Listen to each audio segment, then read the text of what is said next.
TikTok entry ni Janine. So cute at so pretty. Nahiya nga ba kay Eko? Kaya natawa.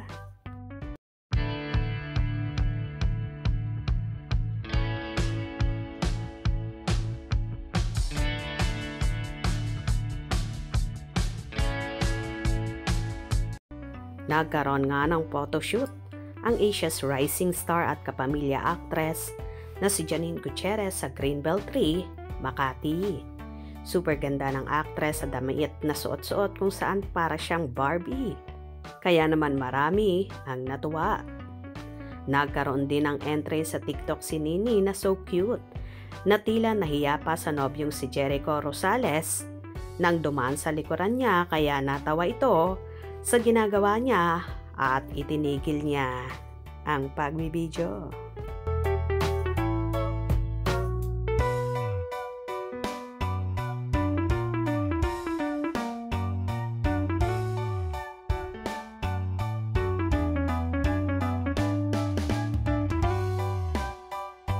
May mga kumalat na mga nalarawan kung saan kasama ni Janine ang kanyang glam team at ganun din syempre ang nobyong si Jericho Rosales.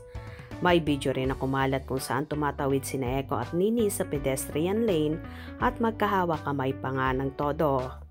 At alalay pa si Eko sa nobya. Marami namang fans ang tuwan-tuwa at kilig na kilig sa nasaksihan nilang paayuda ng Eko ni na halos simatayin sila sa kilig at tuwa.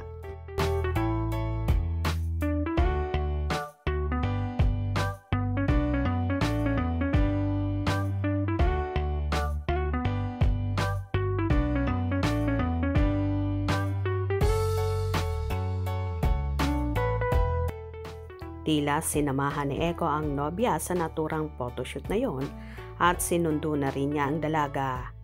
Ganito nga ang ginagawa ng aktor kapag may free time siya. Sinasamahan at sinusundo niya si Janine para mas panatag siya at safe na makakauwi ang dalaga. Well, nakakahappy lang pagmasdan ang Ekonin, nakitang-kita na in love sila sa isa't isa. Kaya naman ganadong-ganado pareho silang magtrabaho at inspired sa lahat ng ginagawa. Ganito nga magsuportahan sina Janine at Jericho sa bawat proyekto na ginagawa, mapa-photoshoot man yan, pelikula, or teleserye, nandyan lang sa likod ang isa't isa. Kung nagustuhan nyo ang video na ito, comment down below.